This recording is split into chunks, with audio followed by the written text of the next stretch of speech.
오늘 우리 온 성도들 머리끝부터 발끝까지 그리스도의 보혈로 덮어주셔서 말씀을 통한 능력과 치유와 보호하심이 있기를 소망합니다.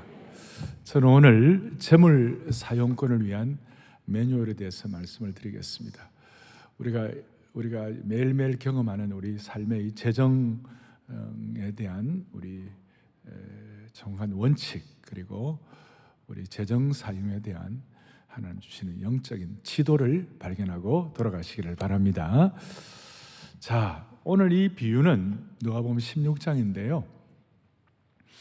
누가복음 15장 잘 아시는 돌아온 탕자에 이어서 하신 말씀입니다.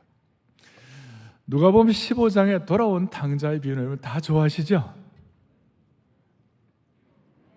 돌아온 탕자는 너무 귀한 것이 되어서 렘브란트 같은 사람은 이 돌아온 탕자에 대한 감동 때문에 탕자의 귀한이라는 명화를 그릴 정도였습니다. 우리 다 그 보면 참 마음에 와 닿는 것이 많아요. 그런데 누가복음 15장만큼 누가복음 16장은 그렇게 우리가 두드러지게 잘 이해는 못하지만, 그러나 사실 따져보면 누가복음 15장의 은혜나 오늘 누가복음 16장의 이 불의한 청지기의 비유나 거의 무게감이 비슷해요. 복음의 신비의 능력이 있다는 것입니다. 그러니까 누가복음 15장 못지않게 16장에 중요한 의미를 담고 있다는 것입니다. 왜냐하면 두 비유가 서로 아주 비슷한 데가 많이 있어요. 하나는 부모의 재산을 탕진하고 또 하나는 주인의 재산을 낭비를 했어요. 제 얘기가 아니고 13절에 누가복음 15장 13절에 보니까 이렇게 나와 있습니다. 허랑방탕하여. 이 한국말이 너무 좋아요. 허랑방탕, HURANGBANGTANG, 허랑방탕해가지고 아주 뭐 참 세계적인 번역 가운데 이만한 번역이 있겠는가. 그 재산을 낭비를 했어요.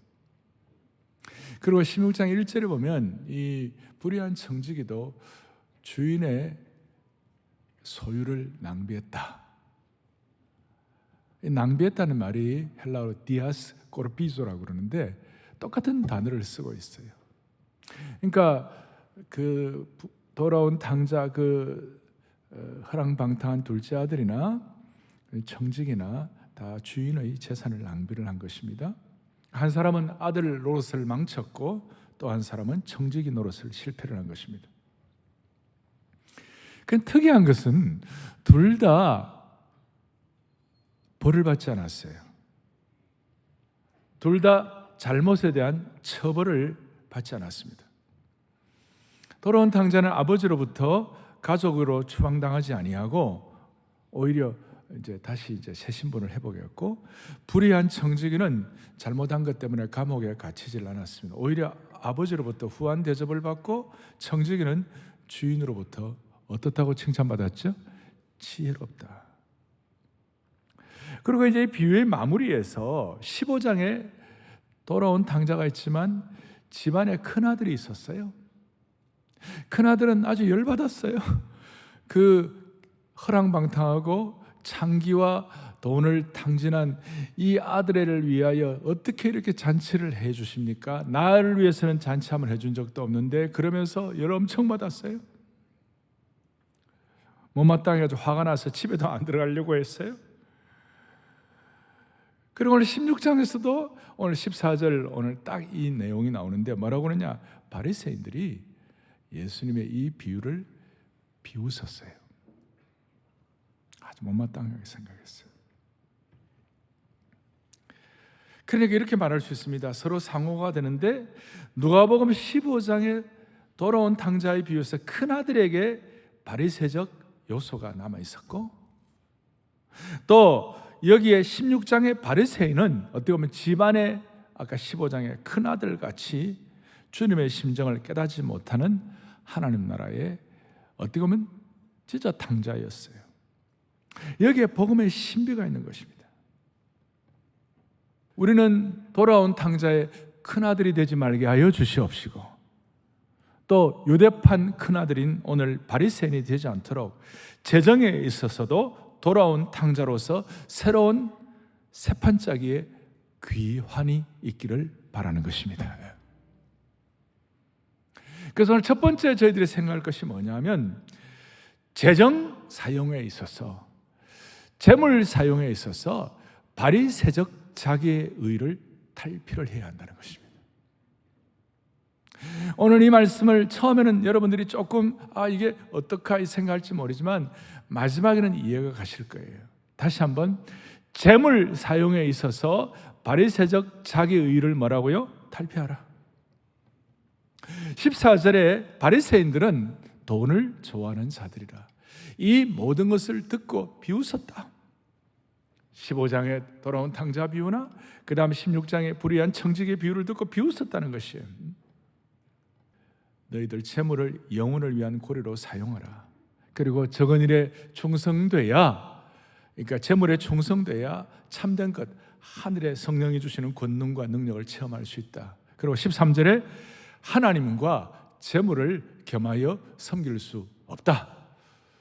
이 얘기를 하니까 바리새인들이 비웃었어요. 왜냐하면 바리새인들은 자기들이 얻은 재물을 어떻게 생각했냐면, 자기들이 자기 의를 가지고, 자기 공로를 가지고 하나님을 잘 섬겼기 때문에, 하나님을 잘 섬긴 그 공로 때문에 하나님이 자기들에게 재물을 주셨다고 생각한 것이.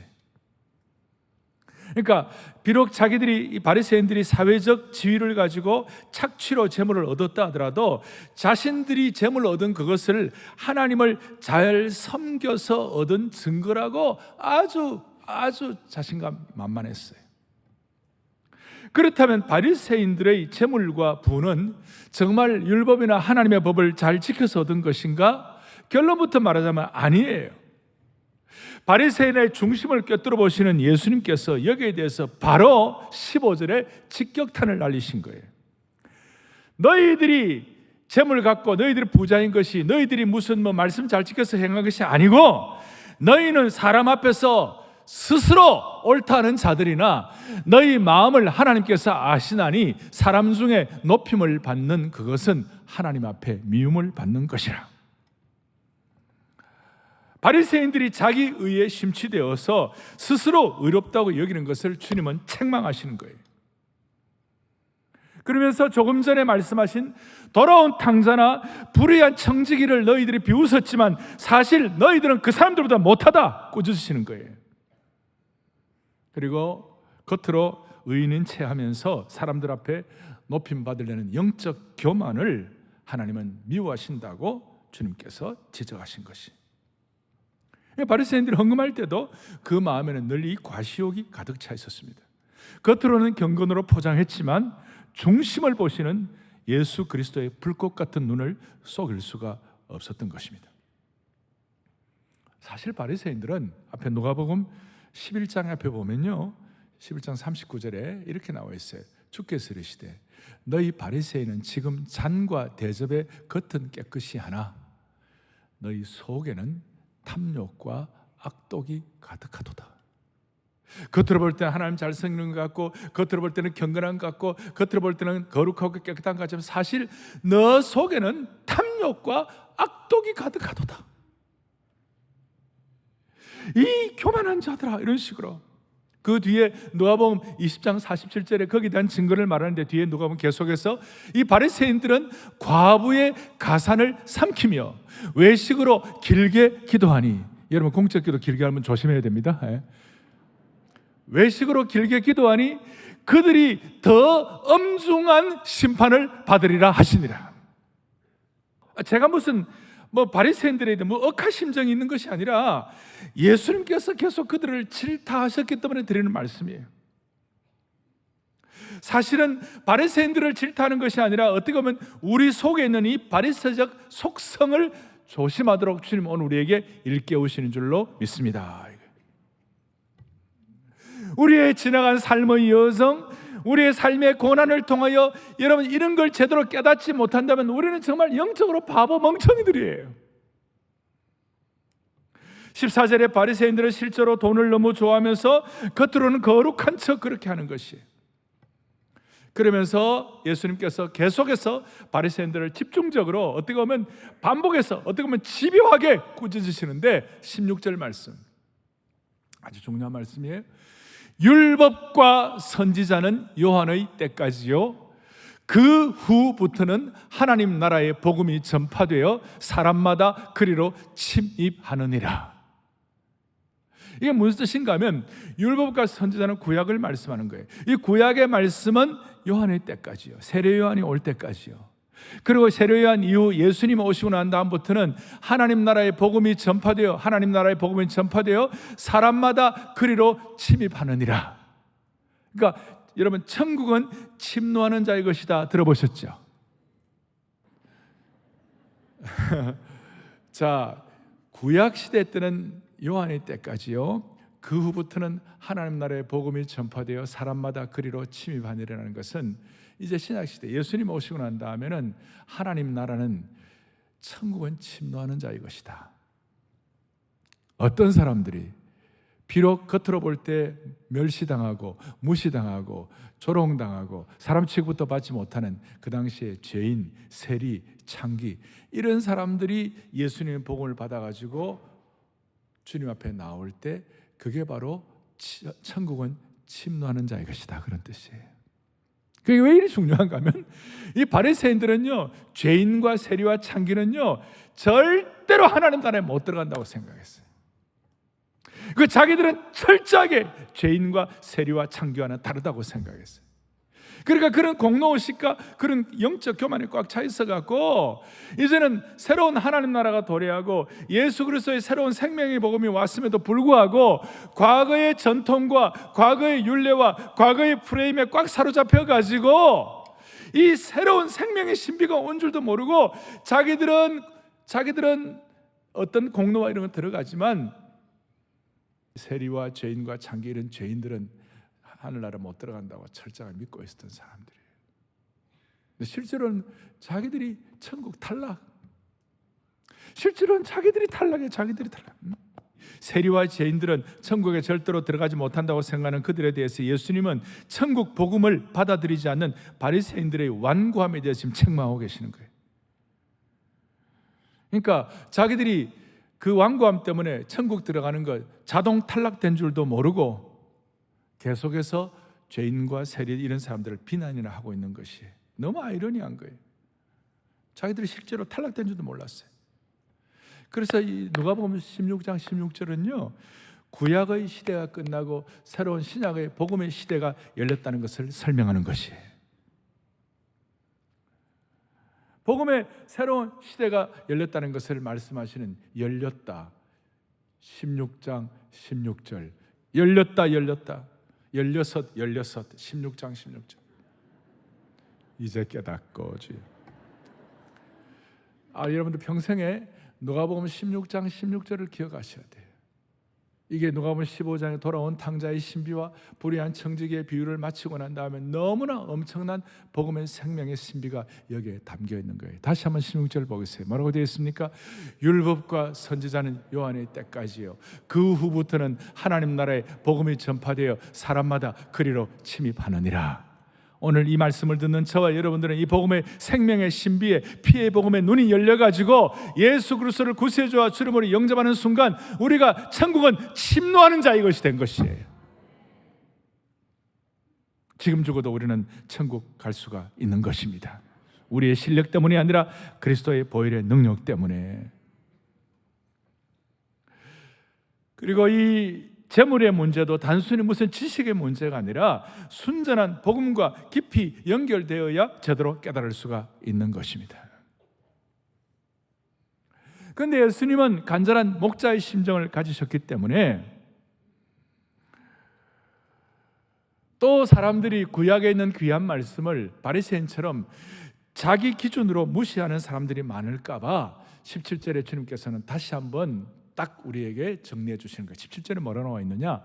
그러나 율법에 한번 같이 보죠. 그러나 율법의 한 획이 떨어짐보다 천지가 없어짐이 쉬우리라. 그러니까 구약의 말씀, 구약 율법의 말씀을 우리가 함부로 대하면 안 된다는 것입니다. 구약 율법 말씀을 자기 프레임에 넣어가지고 자기식으로 해석하면 안 된다는 것이에요. 구약의 율법의 말씀의 우주적 무게가 얼마나 많은지, 그 무게가 천지가 없어지는 것이 더 쉽지 율법의 한 획이 떨어지는 것이 더 어렵다, 그 말이에요. 그러니까 구약에 있는 말씀 하나하나가 그대로 이루어진다는 것이에요. 예를 들어서 재물에 대해서 얘기할 때 잠언 3장 9절 10절에 내 재물과 내 소산물에 처음 익은 열매로 여호와를 공경하라. 그리하면 너의 창고가 가득히 차고 내 포도즙 틀에 새 포도즙이 넘치리라. 이 말씀을 1.1액의 무시함도 없이 우주적 무게감을 가지고 그대로 믿어보라, 이 말이에요. 자기 생각 이런 거 갖지 말고. 제가 한 번씩 말씀드리지만 우리가 하나님 나라의 바울이나 베드로 같이 높은 박사과정 있는 분들은 좀 예외고, 그분들은 벌써 물질 문제를 뛰어넘었어요. 그러나 일반 우리가 이 땅에 살아가는 모든 하나님의 백성들은 초중등 수준의 우리들은요, 구약의 이 말씀의 무게감을 믿고 그대로 믿고 실천하면요, 내 재물과 내 소산물에 처음 익은 열매로 여호와를 공경하기만 하면, 우선순위 두고 하기만 하면 내 창고가 가득히 차고 내 포도즙들에 새 포도즙이 풍성하게 넘치리라. 이게 여러분들에게 확 와닿아야 되는 것이에요. 율법의 한 점의 한 획도 없어지지 아니하리라. 구약의 거룩한 우주적인 무게가 있는 말씀인 것입니다. 오늘 이 말씀이 그대로 될 것입니다. 그리고 11절에 있는 것처럼 이렇게 할 때 하늘에 참된 것으로, 하늘의 권능으로 채워주시는 것입니다. 오늘 여러분 이것을 확신하기를 바랍니다. 안타까운 것은 바리새인들은 율법을 잘 지킨다고 그랬지만 율법을 어떻게 그 껍데기만 보고 거기에다가 더 많은 시행세칙을 넣어가지고 사람들을 다 옥죄고 율법의 본래의 의미를 퇴색시켜버렸어요. 그리고 실제적으로는 복음의 신비에 연결되지 못하는 아주 무식한 사람들이 됐어요. 18절 보면 이것도 여러분들 처음에는 이게 무슨 말인가 이해가 잘 안 갈 거예요. 무릇 자기 아내를 버리고 다른 데 장가드는 자도 간음함이요 무릇 버림당한 여자에게 장가드는 자도 간음함이니라. 이게 무슨 말인가? 율법의 껍데기만 가지고 자기의 속에 자기 유익만 취하는 바리새인들을 향하여 주님께서 질타하시는 내용인데, 구약에 보면 신명기 24장에 이혼 증서를 써서 내보내라 이런 말씀이 있어요. 그것은 함부로 여자를 버리라 그 뜻이 아니고, 구약의 여인들의 어떤 인권이라는 것이 너무 없어갖고 그냥 아무나 여자를 버리고 막 이렇게 하는데, 그러지 마라. 이혼 증서를 쓸 정도로 여자는 소중한 여자니 귀하게 여기고 결혼의 제도를 소중하게 여기라 이런 뜻인데, 껍데기만 가지고 바리새인들은 이혼 증서 막 써주고 또 뭐 더 나은 여인이 있으면 막 결혼하게 하고 막 그런 식으로 엉터리로 살았어요. 아내를 귀하게 여기라는 말씀인데 그 말씀을 오히려 바리새인들은 자기 입맛에 맞는 규율로 대체를 해버렸어요. 18절에는 결혼의 의미를 한 남자와 한 여자를 평생 동안 하나로 맺어주신 제도라고 무게감을 두시면서 바리새인들을 꾸짖으신 거예요. 그러니까 그들의 율법적인 무식을 주님께서 질타하니까 그 눈치 빠른 바리새인들이 눈알만 굴리다가 이제는 더 이상 대꾸도 못하고 비웃지도 못하고 입을 닫아버렸어요. 주님의 강력한 말씀 때문에 입이 닥쳐졌어요.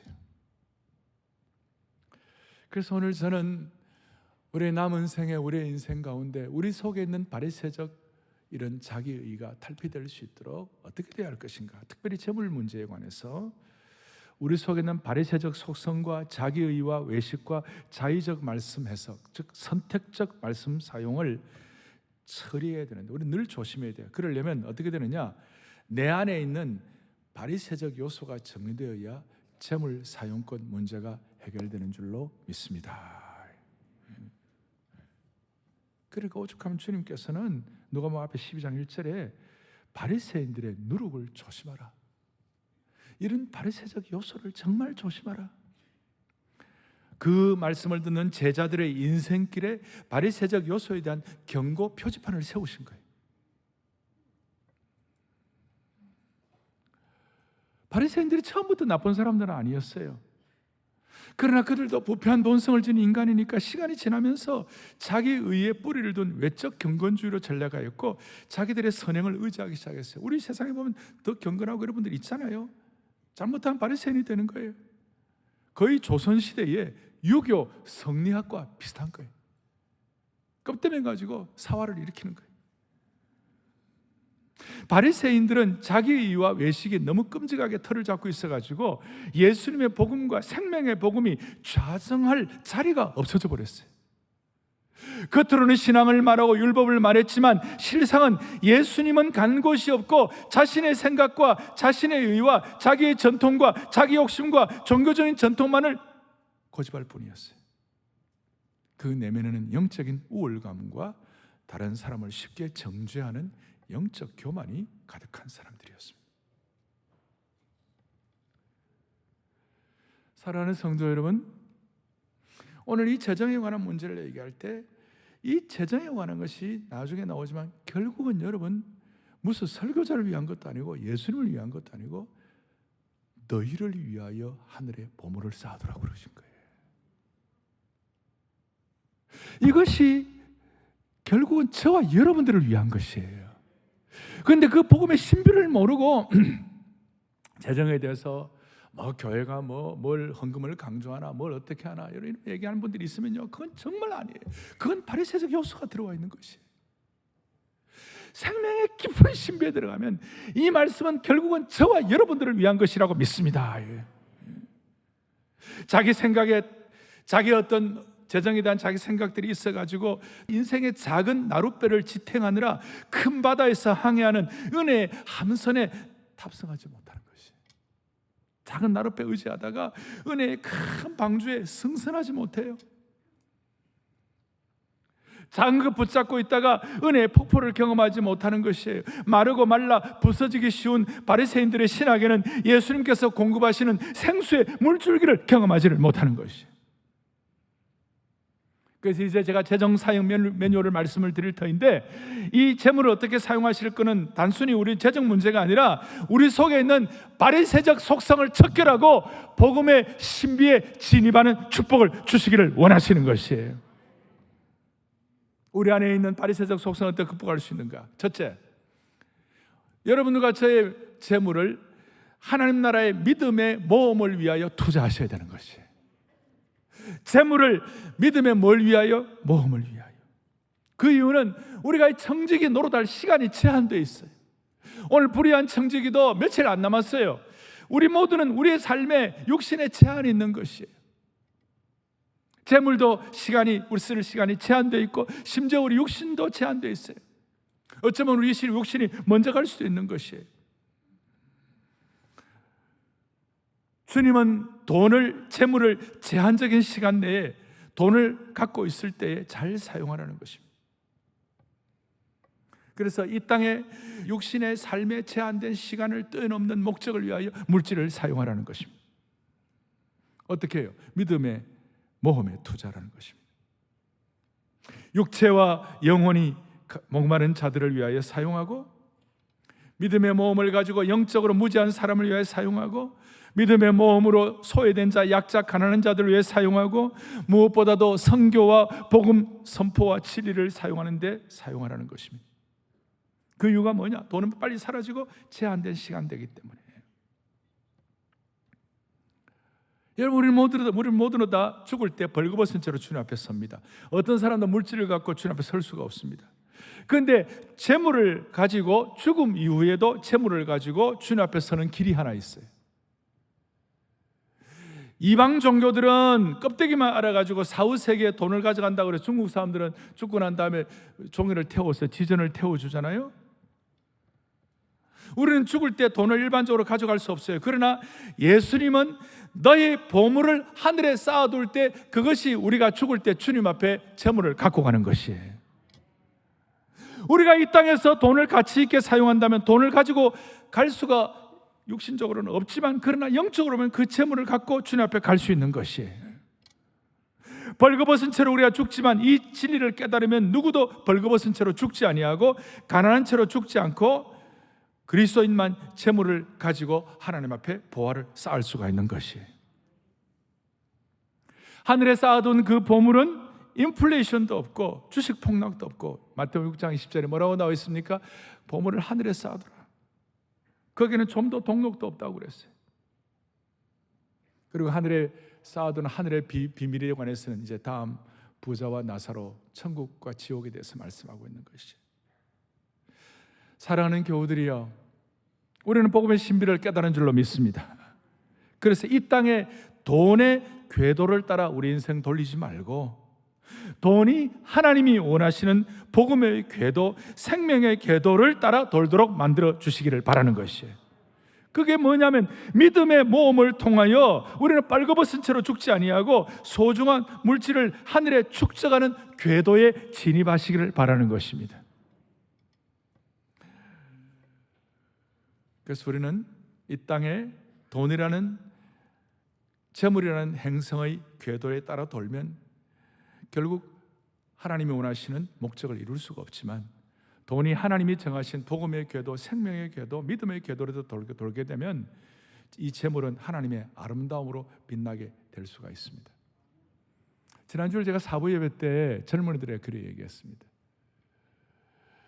이 물질에 대한 재정사의 원칙에 대해서 여러분들 눈을 제대로 뜨면, 많은 하나님이 특별히 붙잡으시면 이 가운데 하늘나라를 위하여 놀라운 물질의 은사를 받은, 참 물질의 그 특별한 축복을 받은 분들이 나올 수가 있다, 제가 말씀드렸어요.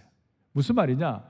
누대를 내려오는 한국의 재벌가, 이런 사람들은 선대로부터 내려오는 재벌이지만, 오늘 이 돈의 궤도를 복음의 궤도, 생명의 궤도, 보물을 하늘에 쌓아두는 것, 믿음의 모험, 이걸 제대로 하면 여러분들 가운데 당대에 상당한 부자가 나올 수 있다.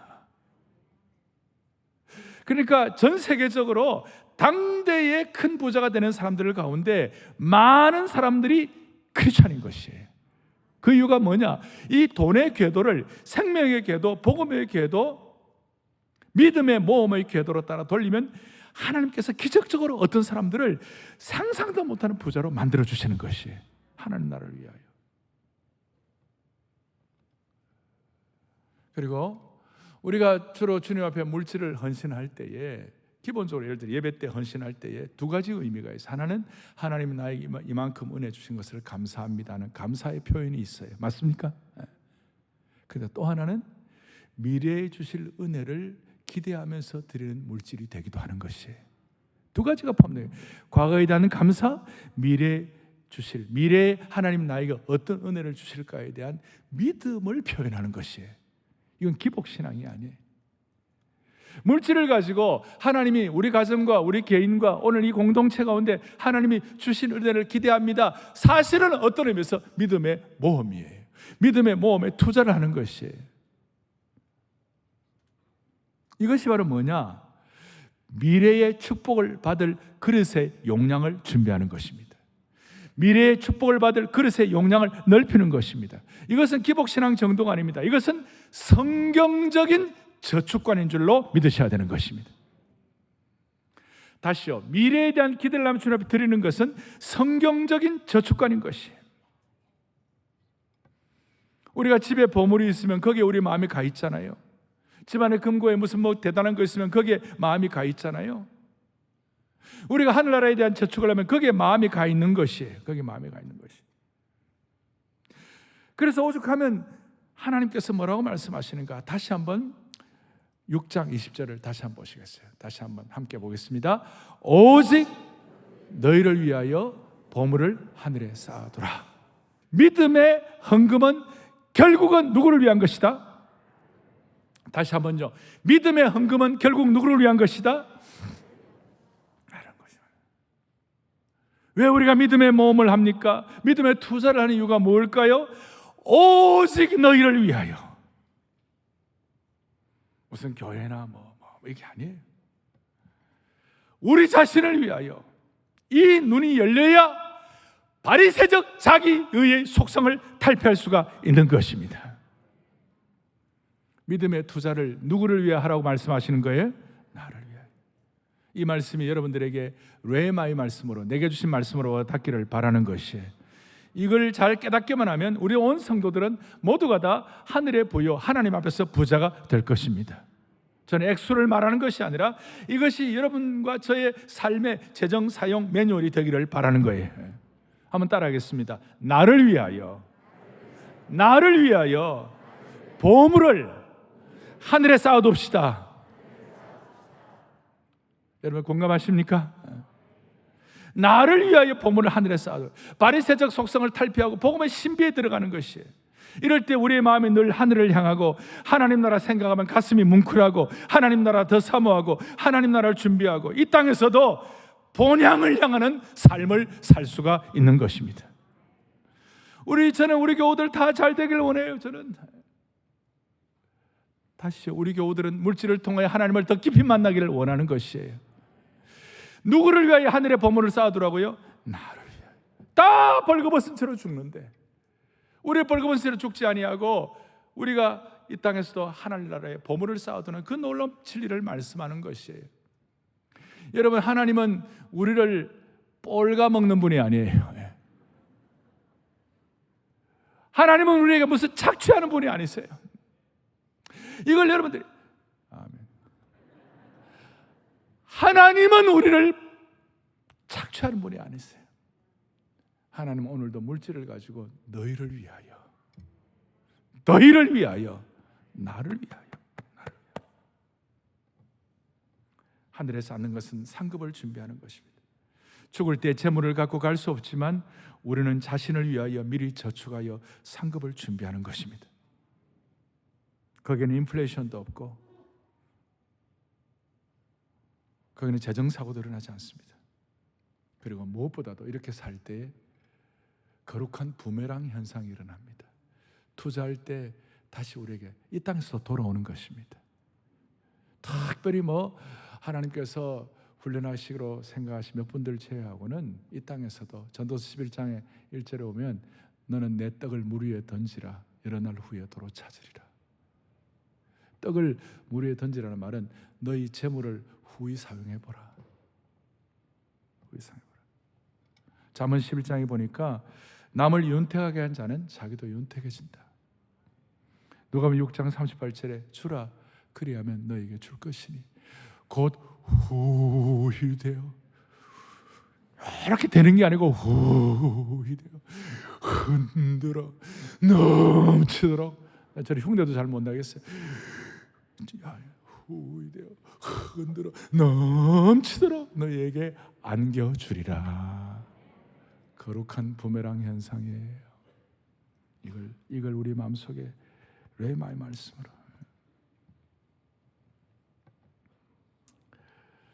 말씀을 정리하겠습니다. 신앙의 최고의 원칙은 마음과 뜻과 정성을 다하여 하나님을 사랑하는 것입니다. 근데 결국에 물질의 문제도 재정 사용권 문제도 결국은 이게 주님에 대한 사랑 테스트입니다. 내가 주님을 사랑하느냐 안 사랑하느냐 테스트입니다. 그래서 제가 헌금 시간에 가끔 하잖아요. 내 마음과 뜻과 정성과 목숨을 다한 믿음의 결정체인 이 물질을 주님께 올려드리는 것은 주님을 사랑하는 것의 표현입니다. 그거예요. 내가 하나님을 진짜 사랑하는가 그렇지 않은가를 증명하는 중에 여러 가지가 있지만 그 중에 하나가 물질이에요. 하나님을 향하여 영혼을 위하여 믿음으로 투자를 잘하는 사람은 마음이 하나님께로 가 있는 사람이에요.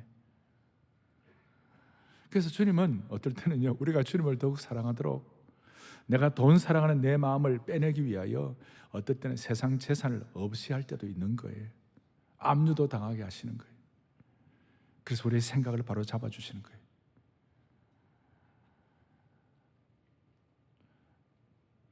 하나님께서 좋은 말 하실 때 암조당하지 말고 주님을 사랑하는 테스트 잘 통과하셔갖고 너희를 위하여 보물을 하늘에 쌓아두는 이 물질의 주인공들이 되시기를 바라고, 내 창고에 가득히 차고 포도주 틀에 새 포도주 넘치는 이 무게감을 여러분들이 확인할 수 있기를 바라는 것이에요.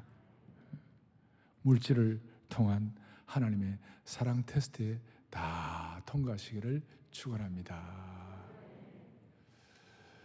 제가 어떻게 이 메시지를 마무리할까 생각하다가 제 마음에 엘림의 축복이라는 것이 생각이 들었어요. 여러분, 엘림의 축복이라는 게 있는데요, 그게 뭐냐면 이스라엘 백성들이 홍해를 건넜어요. 기적 같은 은혜를 받고 너무 좋아가지고 막 그래 하다가 광야길 며칠 갔는데 마라에 가서 쓴물을 마셨어요. 그가 막 불평이 되더라고. 이러려고 뭐 광야를 간 홍해 기적같이 넘긴 건 생각도 못하고, 마치 우리로 말하면 예수 믿고 구원받은 은혜가 너무 큰데 그 잠깐 잊어버리고 오늘 물질적인 여러 가지 면에서 막 마음에 상처가 돼가지고 힘든 거, 그래 불평만 하고 있는데 사실은 그 마라의 쓴물 바로 앞에, 바로 뒤에 광야길 조금만 더 가면 엘림을 준비해 놓으셨어요. 주님은 그 엘림의 축복을 주면, 그거 가면 돼. 광야 조금만 통과하면 되는데 그걸 통과하지 못해갖고 엘림의 축복을 자기 것으로 받아들이지 못하는 것이. 우리 기독교 미술 작가 가운데 변영희 권사님이라고 계시는데, 지금 우리 기독교 출판사 가운데 구약 성경을 이 그림과 함께 이렇게 구약 성경을 이렇게 새로 만드는 출판을 했어요. 구약 5경을 창출 내민신을 했는데 그 중에 출애굽기에 뒤에 그림을 가지고 구약 성경을 설명하는데, 그 권사님이 엘림의 축복이라 가지고 그 그림을 저한테 가져왔어요. 1부 때는 제가 여러분 들고 보여드렸는데 오늘 예배 시간에는 그냥 제가 영상으로 보여드렸는데 참 여러분들의 마음에 남도록 제가 영상은 가능하면 안 보여드려요. 왜냐하면 말씀은 안 남고 영상만 남아가지고. 그러나 오늘은 영상이 남아도 좋아요. 그거는 말씀 그대로 본인이 깨달은 은혜를 좀 사실적으로 그렸어요. 한번 보시겠어요? 보이시죠? 자, 저게 제일 밑에 뭐가 있어요? 가시들이 있죠. 광야의 가시들이에요. 그 앞에 광야의 여러 가지 저기 뭡니까? 돌이라든지 뭐 황량함이 있어요. 그런데 큰 우리 두 문이 있죠. 성전의 야긴과 보아스와 축복의 문, 저걸 은혜로 통과하면 종려나무 70주가 있어요. 그렇죠? 70개 되느냐 그 일일이 계산하는 분이 계시는데 그냥 대표적으로 저는 나와 있어요. 그 다음에 엘림의 샘이 12샘이 있는데 저게 나와 있어요.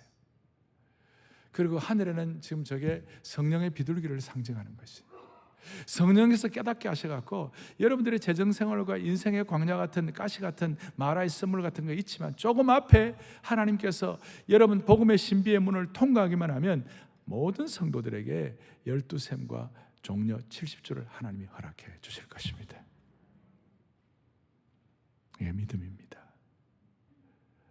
우리 온 성도들이 다시 한번 물질을 갖고 주님을 깊이 만나기를 바라고, 여러분들 다 이 땅에 살아가면서도 하나님 주신 은혜를 가지고 물질을 갖고 너무 핍절하지 아니하고 엘림의 축복의 주인공들이 되어 여러분들의 삶의 가정과 터전이 12샘이 되게 하시고 종려 70주를 경험하는 축복이 있기를 소망합니다. 주보 안에 뭐가 들었냐면 그 사용권을 위한 창조 매뉴얼 1, 2가 들었습니다. 주님은 소유권자, 나는 사용자이다. 텔레오스 재정 제자도에 대해서 7가지 원칙과 엘림의 축복을 누리기 위한 7가지 기도가 있습니다. 제가 하나하나 하면 따박따박 한번 같이 해보십시오. 같이 7가지 원칙, 하나, 다 같이 하나. 1. 소유권자는 주님이시고 나는 사용자입니다. 예, 좋죠. 2. 물질을 영혼을 준비하는 연결고리로 사용한다. 여러분 동의하시죠? 3. 작은 것에 충성할 때 큰 것, 즉 권능의 문을 열어주신다. 동의하십니까? 4번째 하겠습니다. 내 안에 있는 물질에 대한 바리새적 요소, 자기의 외식을 처리한다. 되겠습니까? 5번째요. 재정 사용을 통하여 하나님을 깊이 만나야 한다. 좋습니다. 여섯 번째, 믿음의 모험을 위하여 투자한다. 아멘. 꼭 이렇게 투자하시기 바랍니다. 7번 하겠습니다. 하나님 나라를 위한 물질의 헌신은 사실은 나 자신을 위한 것이다. 여러분 동의하십니까? 그래서 거기에다가 주님은 소유권자, 여러분 이름을 쓰십시오. 나는 사용자입니다. 그렇게 써보십시오. 그렇게 써보십시오.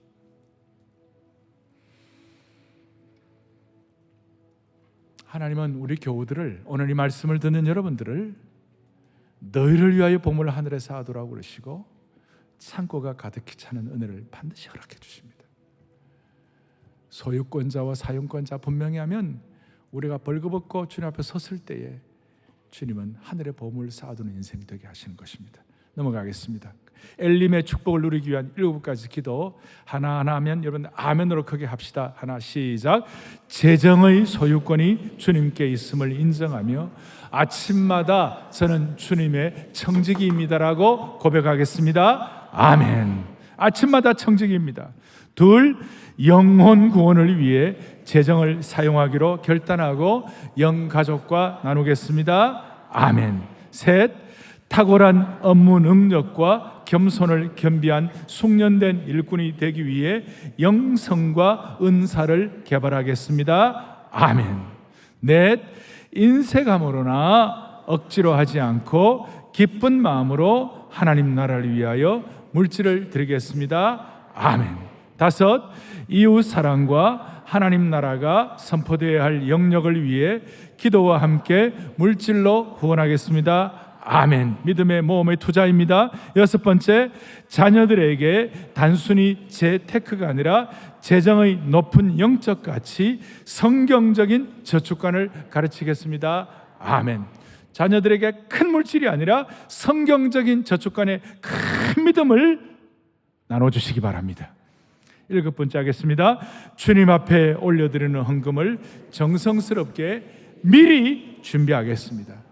주일날 드려지는 물질이 주님 앞에 예배가 되기를 바라고 미리 준비하는 축복이 있기를 바랍니다. 주 2022년 오늘 2월 20일 이름 누구누구 서명하시기 바랍니다. 그리고 그 하고 난 다음에 딱 이렇게 하면 이렇게 찢어집니다. 이걸 여러분들 이제 그 얼마 동안 여러분들 그 지갑에다가 이걸 넣어 다니시기 바랍니다. 이거 갖고 다니시면서 하나님의 나라는 말에 있지 않은 게 아니고 실제 능력이 있는 것입니다. 여러분들, 저는 사랑의 교회 모든 교우들, 오늘 이 말씀을 방송으로 또 영상으로 듣는 모든 분들 하나님께서 은혜 주셔서 이 땅에 살아가는 동안 하나님의 부요를 체험하면서 모두가 다 하나님께서 자랑하시는 너희를 위하여 하늘의 보물을 쌓는 이 시대의 주인공들이 되기를 축원합니다. 기도하시겠습니다. 하나님 아버지, 자비로우신 하나님 아버지, 오늘 이 귀한 예배를 통하여 제물로 여호와를 예배하는 참 은혜의 대로가 우리 앞에 펼쳐진 줄로 믿습니다. 우리 안에 있는 모든 바리새적 요소가 정리되게 하여 주시옵소서. 우리 온 성도들 창고가 가득히 차는 은혜를 받게 하여 주시옵시고 거룩한 부메랑의 주인공들로 삼아 주시기를 원하옵나이다. 복음의 신비에 연결된 이 축복의 원리를 깨달음으로 우리 앞으로 살아가는 동안에 설레는 마음으로 제물로 주님을 예배하는 역사의 주인공들로 삼아 주옵소서. 우리 주 예수 그리스도 이름 받들어 간절히 기도 올리옵나이다. 아멘.